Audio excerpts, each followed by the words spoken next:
오늘 이 아침 우리가 함께 묵상할 말씀은 호세아 13장 9절에서 13절까지의 말씀입니다.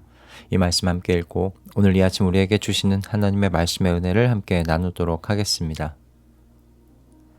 이스라엘아, 내가 나를 대적하니 너를 돕는 자를 대적하니 너는 이제 망했다. 왕과 대신들을 세워달라고 조르더니 도대체 너의 왕이 지금 어디에 있느냐? 너를 구원하라고 하여라. 대신들이 지금 어디에 있느냐? 너의 모든 성읍에서 샅샅이 찾아보아라. 너를 궁지에서 건져달라고 하여라. 내가 홧김에 너에게 왕을 주었으나 분을 참을 수 없어서 너의 왕을 없애버렸다. 에브라임의 허물을 적은 문서를 모두 모았고 죄상을 적은 기록을 모두 보관하고 있다. 에브라임이 다시 태어나는 진통을 겪고 있다. 그러나 그는 때가 되었는데도 태를 열고 나올 줄 모르는 미련한 아들과도 같다. 아멘. 제가 C.S. 루이스라는 작가를 종종 언급해서 이제 다들 잘 아실 것 같습니다. 이 작가가 쓴 순전한 기독교라는 유명한 책이 있는데요. 아직 읽어보지 못하신 분들이 계시다면 한 번쯤 읽어보시길 추천드립니다. 이 책의 2부 3장에 그 충격적인 대안이라는 소제목으로 오늘 설교의 주제와 같은 주제를 이 C.S. 루이스가 이렇게 풀어서 설명을 해 놓았습니다. 하나님께서 인간을 만드실 때 마치 한 기술자가 엔진을 설계하듯이 만드셨다고 그는 그렇게 이야기를 하면서 그런데 이 엔진은 휘발유로만 달리도록 설계가 되어 있다는 거예요. 그러니 휘발유 말고 다른 것을 넣으면 엔진이 어떻게 되겠습니까? 당연히 그 엔진 망가지겠죠. C.S. 루이스는 이렇게 이야기를 합니다. 하나님은 인간이라는 기계가 그분 자신을 연료로 달리도록 설계하셨습니다. 그분이야말로 우리 영혼이 태우도록 설계된 연료입니다. 다른 연료는 없습니다. 오늘 저희가 이야기하려는 주제가 바로 이 주제입니다. 어제 우리는 죄의 자리가 하나님 아버지의 마음을 아프게 한다는 것에 대하여 생각해 봤습니다. 아버지와 자식의 관계 속에서 자식의 죄가 아버지의 마음을 찌르는 일인 것을 한번 우리가 함께 봤었죠. 그런데 오늘 본문에서 우리는 하나님을 대적하는 것, 즉 내가 본래 써야 할 연료가 아니라 다른 것, 다른 연료로 달리려고 하는 이 선택이 아버지의 마음을 고통스럽게 할 뿐만 아니라 바로 그 선택을 하는 나 자신에게도 가장 어리석은 선택이 된다는 걸 오늘 이 아침 좀 보려고 합니다. 9절 말씀을 보시면 이 주제가 바로 한눈에 보이실 겁니다. 이스라엘아, 내가 나를 대적하니 너를 돕는 자를 대적하니 너는 이제 망했다. 이 한 절 안에 우리는 두 가지를 생각할 수가 있게 되는데요. 첫째는 하나님만이 유일하게 우리를 도우실 수 있는 분이시라는 것과 둘째는 그러므로 이런 분을 대적한다는 것은 가장 어리석은 선택이고 스스로를 망치는 일이다라는 겁니다. 오늘 이 아침 이 두 가지를 오늘 이 본문의 말씀을 붙잡고 좀 더 깊이 생각해 보도록 하겠습니다. 처음으로 우리가 생각하려는 건 방금 말씀드린 대로 하나님께서 우리 앞에 도우시는 분으로 서 계시다라는 그 사실입니다. 9절에서 하나님께서는 너를 돕는 자라고 스스로를 말씀하고 계세요. 여기서 돕는 자라고 번역된 히브리어가 에제르입니다. 이 단어가 성경에서 가장 처음 등장하는 곳이 어디냐면 창세기 2장 18절이에요. 바로 돕는 배필이라는 말이 나오는 곳이죠. 하나님께서 아담에게 하와를 주시면서 에제르라는 단어를 사용하셨고 이제 이스라엘에게 하나님께서 나는 너의 에제르라고 지금 말씀하신 겁니다. 그뿐만 아니라 시편 121편 1, 2절의 말씀을 보시면 또 다들 잘 아시는 말씀이 있는데요. 내가 눈을 들어 산을 본다. 내 도움이 어디에서 오는가? 내 도움은 하늘과 땅을 만드신 주님에게서 온다. 이 말씀이 있습니다. 여기서 내 도움도 에제르입니다. 인생이 막막하고 길이 보이지 않을 때 어디서 도움이 올까 하고 두리번거리다가 결국 도움은 하나님 한 분에게서만 온다. 한 분 하나님에게서밖에는 오지 않는다. 이 고백을 하는 것이죠. 그러니까 하나님은 처음 창조부터 사람의 에제르, 사람의 도움, 하나님 당신이 그렇게 되도록 설계를 해 두셨다는 거죠.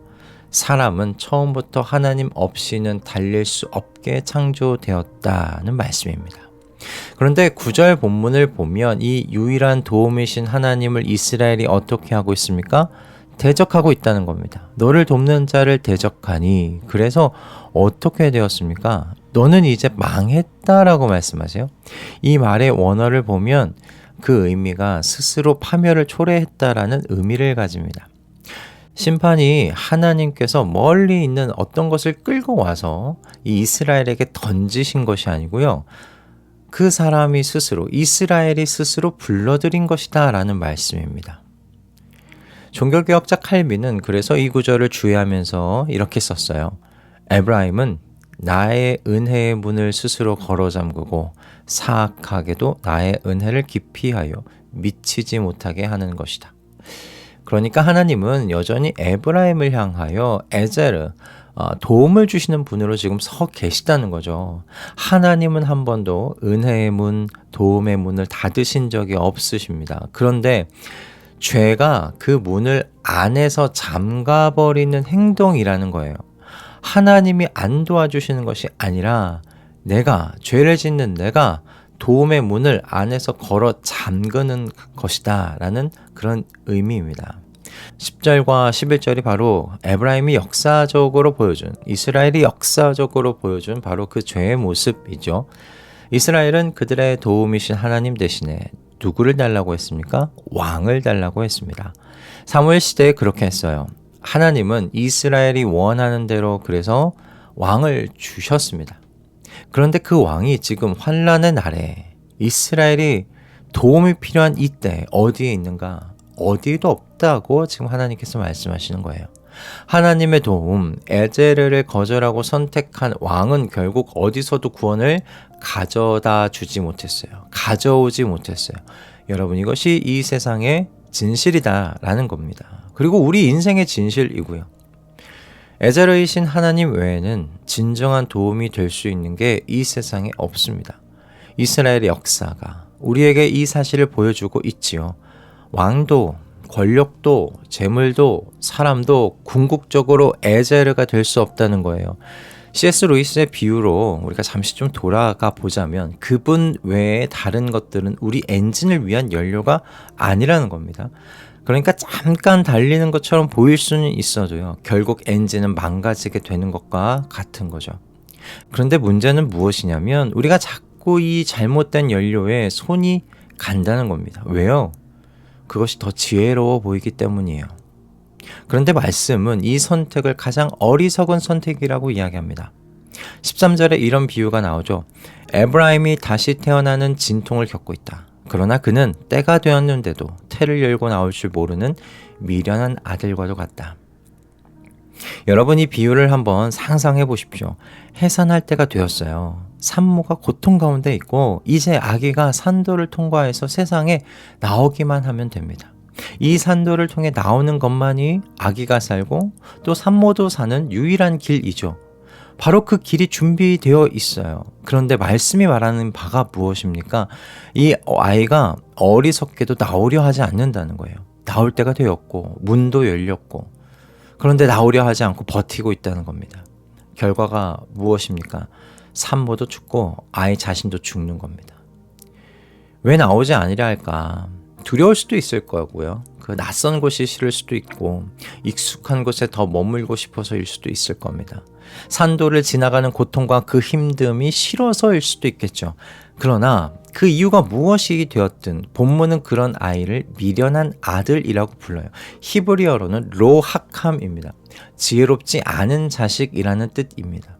살 수 있는 유일한 길이 열렸는데도 그 길로 가지 않으려 고집을 부리는 것, 그것이 지혜 없는 자식의 모습이라는 거예요. 앞에서 언급했던 종교개혁자 칼빈은 이 비유를 이렇게 해석했어요. 살 수 있는 유일한 생명의 길이 열렸음에도 고집을 부리다 산모와 함께 죽음을 맞이하는 미련함, 이것이 하나님을 저항하는 죄의 본질이다 라고요.